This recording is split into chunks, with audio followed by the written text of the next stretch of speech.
My name is Amitabh Suman, and today I'm going to answer a very repetitive question, a very evergreen kind of question, which is asked day in and day out. I know of my friends in fitness fraternity who answer this question so many times a day, right? And the question is, what is the best diet for me, right? Repetitive, I said, right? So if you're somebody who already knows the answer to this video might not be very useful for you, but just stick around just in case you come to know something different, though the intention is not to say something entirely different, right? So coming back to the question, what is the best diet for me? See, there's so many words associated to diet. There's so many techniques associated to diet. There are so many preferences associated to diet. As somebody who's wanting to start their fitness journey, he or she is bound to get confused, right? There are dieting techniques like low carb diet, the high carb diet, the ketogenic diet, the XYZ diet, right? And then there are techniques like reverse dieting, flexible dieting, intermittent fasting, yo-yo dieting, right? And then there are preferences, the vegetarian diet, the non-vegetarian diet, the vegan diet, right? So with every choice available, with so many options available, with hell lot of information available, you are bound to get lost. What is right for you, what is not right for you, what is wrong for you. Since there is so much information, you will hit the decision fatigue process and then you will give up, right? So that's one option. And the second option is for somebody who's really a fitness enthusiast, right? He or she jumps right into the science of it. And when we talk about the science of it, there's only one diet which is which surpasses all the other diet. And this diet is like one size fits all. This is something that anybody and everybody can follow to pursue their dream physique, and that is the diet which you can stick to for long run. That's correct, right? Somebody who's a vegetarian, somebody who's a non-vegetarian, and somebody who's a vegan, right? They cannot be following the same diet, right? Because their preferences are different. Then there is somebody who has thyroid, there's somebody who is diabetic, there's somebody who has got blood pressure issues, right? But obviously they cannot follow the same diet, right? And then there's somebody who likes to eat a lot of carbohydrates, and there's somebody who likes to eat a lot of eggs, and then there's somebody who likes to eat a lot of cheese, right?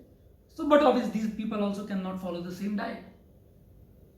For short term, yes, maybe they try to do a different thing, they try to achieve some goal for short term. Yes, sure, you can. If that worked for you, good for you. But tell me, if you are somebody who's trying to maintain your physique for a longer period of time, would you rather try to have a diet which is very close to your dietary habits, or try something very radical? Answer is correct. The answer is in front of you. You would not try something which is entirely radical for a longer period of time, just because that is not something who is you. That is not something that attracts you towards that food. So why not do something which you can sustain for longer run? Because after all, fitness is not just a short-term assignment, right? It's a long-term project. It's a lifetime project, to say. You want to be fit all your life.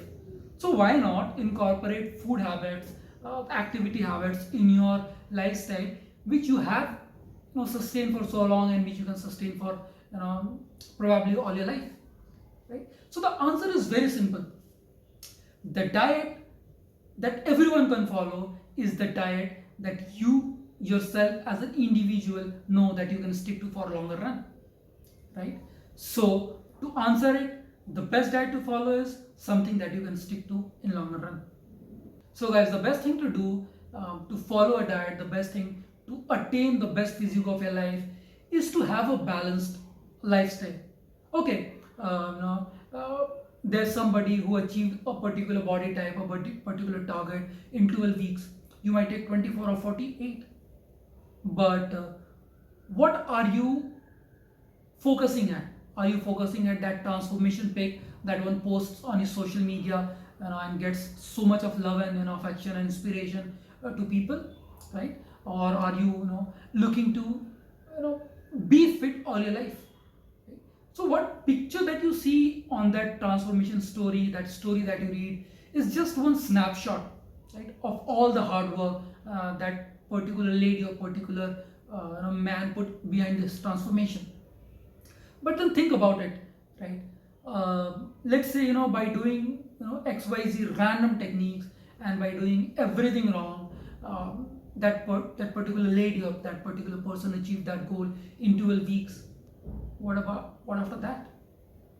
Have you thought of strategy that what are you going to do after that, right? Probably you'll fall back to old eating habits, and there are more chances, that when you do something which is not natural, which is entirely radical for you, you are going to fall back into the prey of, a lot of health issues, a lot of hormonal issues, and everything that you did in last 3 months, you will put it back in, upcoming 2 months, 3 months, 6 months time.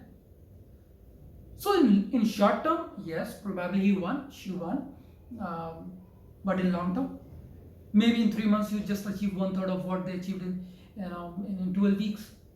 But look at the long run, the long picture. 9 months later, right, that person, because of all the stupidity that was done in the past 12 weeks, he or she ended up with a medical condition or a hormonal condition, ends up putting the same weight or even more weight.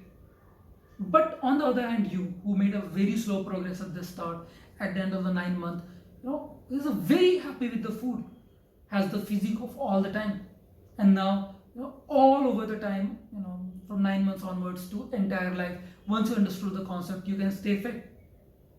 Can you expect the other person to doing the same?